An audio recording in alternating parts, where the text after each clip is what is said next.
이 책에서는 니체의 명언 가운데 우리 현대인의 이성과 감성을 흔들며 때로는 위로가, 때로는 매서운 질타가 되는 주옥같은 글을 선별하여 편찬하였다. 니체의 철학은 결코 어렵지 않다. 조금만 읽어봐도 온몸의 신경을 고추 세우는 흥분을 느낄 것이다. 읽어야 할 책. 우리가 읽어야 할 책이란 다음과 같은 것이다. 읽기 전과 읽은 후 세상이 완전히 달리 보이는 책. 우리들을 이 세상의 저편으로 데려다주는 책. 읽는 것만으로도 우리의 마음이 맑게 정화되는 듯 느껴지는 책. 새로운 지혜와 용기를 선사하는 책. 사람과 미에 대한 새로운 인식, 새로운 관점을 안겨주는 책. 누구에게나 한 가지 능력은 있다. 누구든지 한 가지의 능력은 가지고 있다. 그 하나의 능력은 오직 그만의 것이다. 그것을 일찌감치 깨닫고 충분히 살려 성공하는 사람도 있고, 자신의 한 가지 능력, 즉 자신의 본성이 무엇인지 모른 채 살아가는 사람도 있다. 자신의 힘만으로 그 능력을 찾아내는 사람도 있고, 세상의 반응을 살피며 자신의 본성이 무엇인지를 끊임없이 모색하는 사람도 있다. 틀림없는 사실은 어떠한 경우라도 주눅들지 않고 씩씩하고 과감하게, 그리고 꾸준히 도전해 나가면 언젠가는 자신만의 가진 한 가지 능력을 반드시 깨닫게 된다는 것이다. 자신의 주인이 되어라. 착각해서는 안 된다. 자제심이라는 단어를 머리로 이해했다고 하여 어떤 일이든 자제할 수 있는 것은 아니다. 자제는 자신이 현실에서 행해야 하는 바로 그것이다. 하루에 한 가지, 아무리 작은 일이라도 자제를 각오하라. 최소한 그 정도의 일을 수월히 해낼 수 없다면 자제심이 있다고 말할 수 없다. 또한 작은 일에 자제심을 발휘할 수 없다면 큰 일에서도 자제심을 기대할 수 없고 성공에도 이룰 수 없다. 자제할 수 있다는 것은 자신을 컨트롤할 수 있다는 것이다. 자신의 가슴 속에 깃들어 있는 욕망을 스스로 제어한다는 것이다. 욕망이 이끄는 대로 끌려가지 않고 자신의 행동을 확고히 지배하는 주인이 되는 것이다. 자신의 왜에 대한 답을 찾지 못하면 길은 보이지 않는다. 수많은 방법론을 담은 책을 읽어도, 유명한 경영자나 억만장자의 성공 노하우를 배워도 자기 자신에게 맞는 방식과 방법을 찾는다는 보장은 없다. 이는 당연한 것이다. 먹는 약 하나도 그 사람의 체질에 맞지 않는 경우가 있는데, 하물며 타인의 삶의 방식이 자신에게 맞지 않는 것은 전혀 이상할 것이 없다. 문제는 자신이 왜에 대하여 전혀 자각하지 못하고 있는 데 있다. 자신이 왜 그것을 하고 싶은지, 왜 그것을 원하는지, 왜 그렇게 되고 싶은지, 왜 그 길을 가고자 하는지, 그 같은 물음에 깊이 사고하지 않고 명백히 파악하지 못했기 때문이다. 자신의 왜라는 의문에 명백한 대답을 제시할 수 있다면 이후의 모든 것은 매우 간단해진다. 어떻게 해야 하는지에 대해서도 곧 알 수 있다. 일부러 타인을 흉내내면서 허송세월 보내지 않아도 된다. 이미 자신의 길이 눈앞에 명료히 보이기 때문에 이제 남은 일은 그 길을 걸어가는 것뿐이다. 호기심에 휘둘리지 마라. 주변이나 세상에서 일어나는 수많은 일마다 고개를 들이밀면 결국에는 공허해질 뿐이다. 역으로 자신의 공허함을 어떻게든 채우기 위해 닥치는 대로 수많은 일에 간섭하는 사람도 있다. 호기심은 자신의 능력을 꽃피우는데 중요한 역할을 하지만 우리의 인생은 세상의 모든 일들을 보고 들을 수 있을 만큼 오랫도록 이어지지 않는다. 젊은 시절 자신이 관계할 방향을 착실히 파악하고 그것에 전념하면 훨씬 현명하고 충실한 자신의 인생을 살아갈 수 있다. 무언가를 위해 행동하지 마라. 아무리 좋아 보이는 행동이라도 무엇을 위해서 행동하는 것은 비열하고 탐욕적이다. 누구를 위해서든 어떤 일을 위해서든 그것이 실패했을 때에는 상대 혹은 상황, 그 어떤 것의 탓으로 돌리려는 마음이 생기고 순조롭게 진행되었을 때에는 자신의 실력 덕분이었다는 자만심이 싹트기 때문이다. 그렇기 때문에 진정으로 자신을 위해서만 행동해야 한다. 하지만 순수하게 능동적인 사람으로 행동할 때에는 무엇을 위해서라는 말도 생각도 결코 하지 않는다. 여전히 기쁨은 부족하다. 더 기뻐하라. 사소한 일이라도 한껏 기뻐하라. 기뻐하면 기분이 좋아질 뿐만 아니라 몸의 면역력도 강화된다. 부끄러워하지 말고 참지 말고 삼가지 말고 마음껏 기뻐하라. 웃어라. 싱글벙글 웃어라. 마음이 이끄는 대로 어린아이처럼 기뻐하라. 기뻐하면 온갖 잡념을 잊을 수 있다. 타인에 대한 혐오와 증오도 옅어진다. 주위 사람들도 덩달아 즐거워할 만큼 기뻐하라. 이 인생을 기뻐하라. 즐겁게 살아가라. 만족이라는 사치. 지금은 향락주의자 또는 쾌락주의자라는 잘못된 의미로만 사용되는 에피큐리언이라는 용어가 있다. 그 어원이 된 고대 그리스 철학자 에피크로스는 삶에 있어 쾌락을 추구했다. 그리하여 도달한 정점이 만족이라는 이름의 사치였다. 그러나 그 사치를 누리는데 필요한 것은 그리 많지 않았다. 아담한 정원, 그곳에 심어진 몇 그루의 무화과, 여기에 약간의 치즈와 서너 명의 친구만 있으면 충분했다. 그것만으로 그는 충분히 사치스럽게 살 수 있었다. 하루를 시작하며 생각해야 할 것. 오늘 하루를 기분 좋게 시작하고 싶다면 잠에서 깨었을 때 오늘 하루 동안 적어도 한 사람에게 적어도 하나의 기쁨을 선사할 수 있는지에 대하여 생각하라. 그 기쁨이 아주 사소한 것이라도 상관없다. 그리고 어떻게든 그 바람이 실현되도록 노력하며 하루를 보내라. 많은 사람이 이 습관을 가지게 되면 자신만 이익을 얻으려고 하는 소망보다 훨씬 빨리 세상을 바꿔나갈 수 있을 것이다. 시작하기에 시작된다. 모든 것의 시작은 위험하다. 그러나 무엇을 막론하고 시작하지 않으면 아무것도 시작되지 않는다. 허물을 벗고 살아가라. 허물을 벗지 않는 뱀은 결국 죽고 만다. 인간도 완전히 이와 같다. 낡은 사고의 허물 속에 언제까지고 갇혀 있으면 성장은 고사하고 안쪽부터 썩기 시작해 끝내 죽고 만다. 늘 새롭게 살아가기 위해 우리는 사고의 신진대사를 하지 않으면 안 된다. 직업이 주는 하나의 은혜.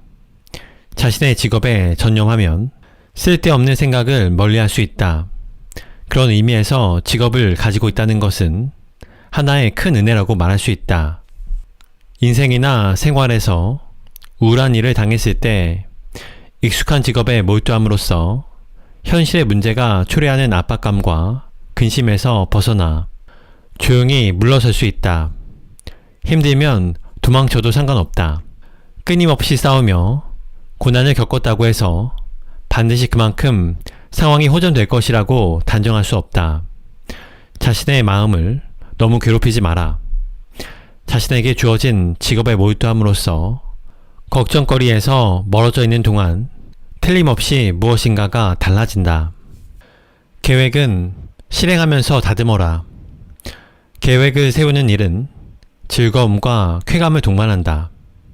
장기 여행의 계획을 세우거나 마음에 드는 집을 상상하거나 혹은 성공할 업무 계획을 면밀하게 세우거나 인생 전반의 계획을 세우거나 이 모든 것이 가슴을 두근두근 설레게 만드는 꿈과 희망으로 가득한 작업이다. 그러나 즐거운 계획 세우기만으로 인생을 끝마칠 수 없다. 살아가는 이상 그 계획을 실행하지 않으면 안 된다. 그렇지 않으면 누군가의 계획을 실행하기 위한 도우미의 역할만이 맡겨질 뿐이다. 또한 계획을 실행하는 단계가 되면 갖가지 장애, 차질, 울분, 환멸 등이 모습을 드러낸다. 우리는 그것들을 하나씩 극복해 나가든가 도중에 포기하는 수밖에 없다. 그렇다면 그러한 역경에 맞붙이는 순간순간을 어떻게 극복할 것인가? 어렵게 생각하지 말고 상황에 맞추어 계획을 다시 다듬어 나가면 된다. 이것으로 즐겁게 계획을 실현해 나갈 수 있다. 소유욕에 정복당하지 마라. 소유욕이 나쁜 것은 아니다. 소유욕은 일을 하고 돈을 벌도록 종용한다. 그 돈에 의해 사람은 풍족한 생활을 누릴 뿐만 아니라 인간적인 자유와 자립까지도 손에 넣을 수 있다. 그러나 그 소유욕이 정도를 넘게 되면 사람을 노예처럼 부리기 시작한다. 더 많은 돈을 차지하기 위해 자신에게 주어진 모든 시간과 능력을 소모하는 나날이 시작된다. 소유욕은 휴식마저도 앗아가고 그 사람을 완전히 구속한다. 내면의 풍요로움, 정신적인 행복, 고귀한 이상가치, 인간에게 소중한 것들은 완전히 무시되어 버린다. 그리고 끝내 물질적인 면에서는 풍족하지만 내면적으로는 매우 빈곤한 인간으로 전락해 버린다. 그렇기에 우리는 어느덧 소유욕이 자신을 지배하려 하지 않는지 항상 경계해야 한다. 목표에만 사로잡혀 인생을 잃지 마라. 산을 오른다.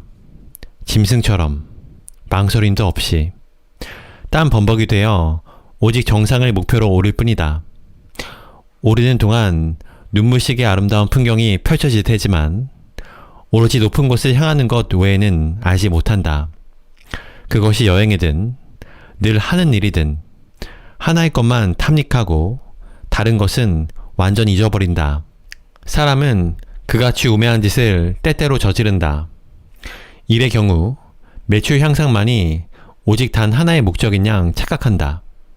그리고 어느새 일하는 의미를 잃어버리고 만다.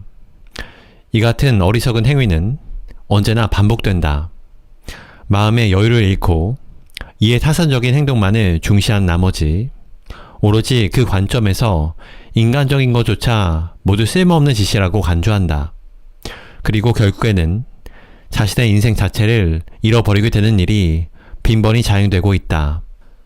두려워하면 패배한다.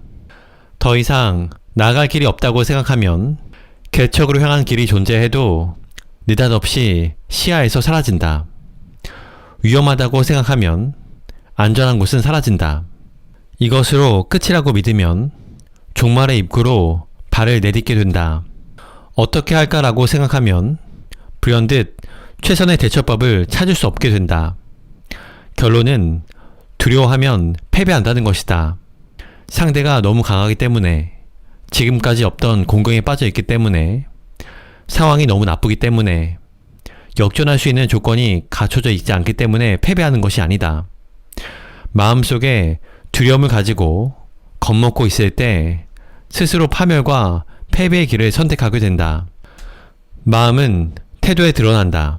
극단적인 행동, 짐짓, 과장된 태도를 취하는 사람에게는 허영심이 있다.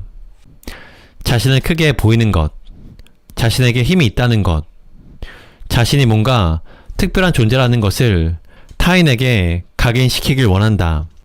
실제로는 아무것도 없는 텅 빈 내면을 가졌음에도 불구하고 그러하다.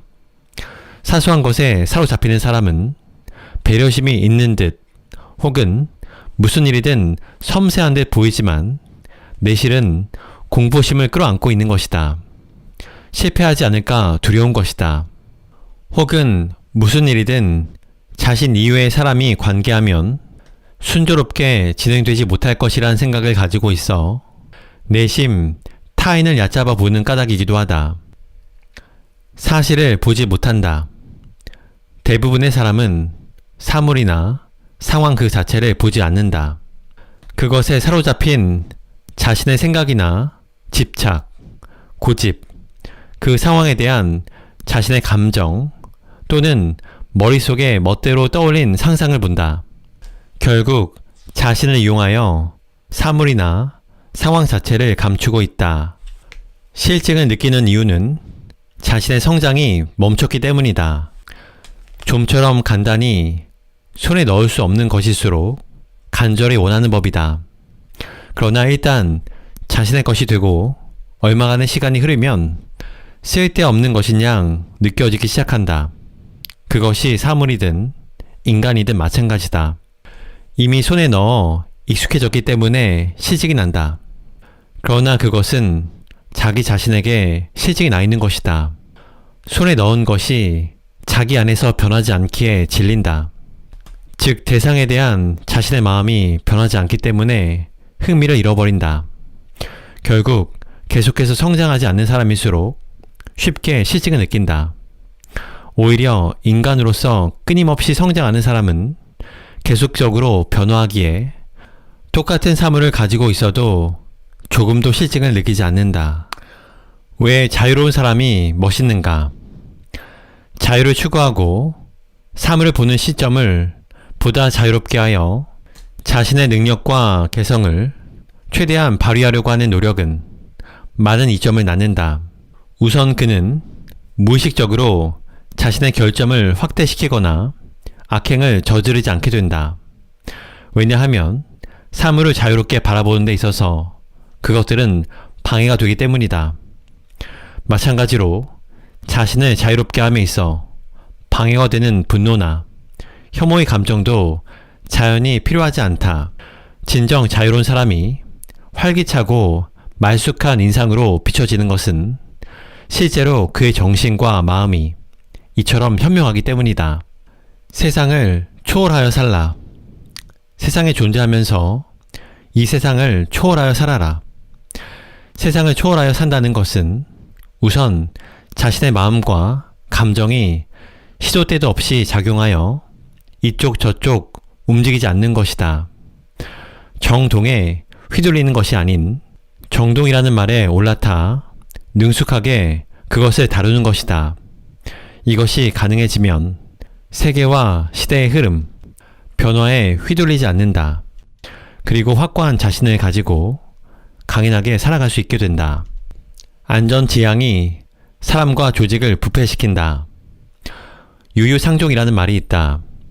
그러나 같은 생각을 가진 사람만이 모여 서로를 인정하고 만족하면 그곳은 뻔뻔한 폐쇄 공간이 되어버려 더 이상 새로운 사고나 발상이 나오지 않게 된다. 또한 조직의 연장자가 자신의 사고와 똑같은 의견을 가진 젊은이만 육성하게 되면 조직도 젊은이도 완전히 망가지고 만다. 반대 의견이나 새롭고 이질적인 발상을 두려워하고 자신들의 안정만을 추구하는 자세는 오히려 조직과 사람을 근원부터 부패시켜 급격한 퇴폐와 파멸을 초래하고 만다. 사소한 것에 힘들어하지 마라. 덥다의 반대는 춥다. 밝다의 반대는 어둡다. 크다의 반대는 작다. 이것들은 상대적 개념을 사용한 일종의 언어 유희다. 그러나 현실도 이와 같다고 생각해서는 안 된다. 예컨대 덥다는 춥다에 대립되는 개념이 아니라 이 두 가지 개념은 어떤 현상에 대해 자신이 느끼는 정도의 차이를 이해하기 쉽게 표현한 것에 지나지 않는다. 그럼에도 불구하고 현실도 이처럼 대립한다고 믿는다면 그것이 자신을 괴롭히는 곤란과 역경으로 작용해 작은 변화가 큰 고통이 되고 단순한 거리가 소원해지거나 절교로 이어지는 단초가 되고 만다. 그리고 대부분의 고민은 이 정도의 차이를 깨닫지 못한 사람들이 늘어놓는 불평불만에 지나지 않는다. 비판이라는 바람을 불어넣어라. 곰팡이는 통풍이 되지 않는 축축한 곳에서 자라고 번식한다. 이와 같은 일이 사람들의 조직과 그룹에서도 일어난다. 비판이라는 바람이 불어오지 않는 폐쇄적인 곳에서는 반드시 부패와 추락이 태어나 거침없이 자란다. 비판은 깊은 의심에서 나온 심술이나 고약한 의견 따위가 아니다. 비판은 바람이다. 이 말을 시원하게 식히기도, 눅눅한 곳을 건조시키기도 하며 나쁜 균의 번식을 억제하는 역할을 한다. 그렇기에 비판은 쉼없이 들을수록 좋다. 어디서 쾌락을 찾을 것인가? 비행을 저지르고 방탕한 삶을 사는 자는 쾌락에 물들어 탄생하는 것이 아니다. 오히려 그 자신에게 쾌락이 없기에 쾌락을 추구한다. 그러나 만족할 만한 쾌락은 항상 손에 넣을 수 있는 것이 아니다. 그로 인해 방탕은 더욱더 돌을 더하고 끝없이 목이 타들어가는 듯한 갈증을 느낀다. 그러나 다른 사람들은 이미 자신의 일에서 충분한 쾌락을 발견하였기에 방탕아가 갈망하는 지독한 쾌락을 맛본다 할지라도 그것에는 조금도 만족을 느끼지 않는다.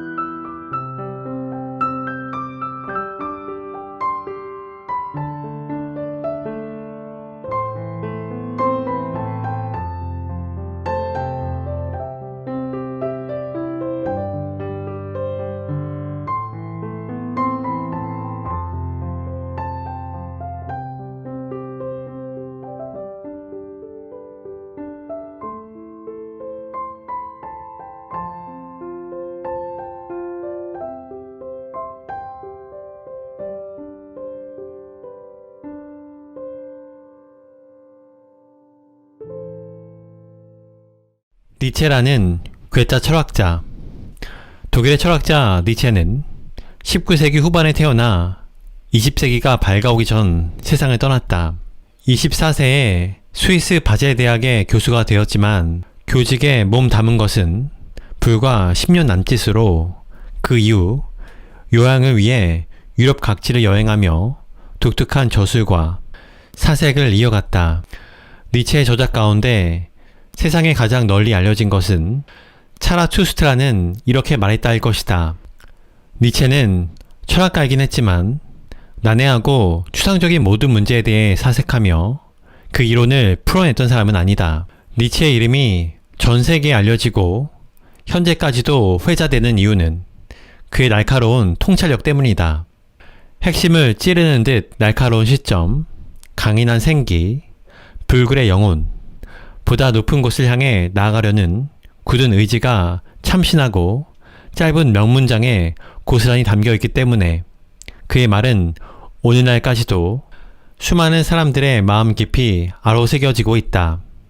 그리고 그러한 특징은 주로 짧은 경구와 산문체의 그 토막에서 더욱 강력히 발휘된다. 니체의 철학 또는 독특한 사상은 칸트나 헤겔처럼 장대한 체계를 목표로 정리된 것이 아닌 격려적인 문장으로 엮은 단편과 짧은 산문체가 많다. 편린과도 같은 짧은 글일지라도 니체의 발상에는 분명 마음을 사로잡는 매력이 있다.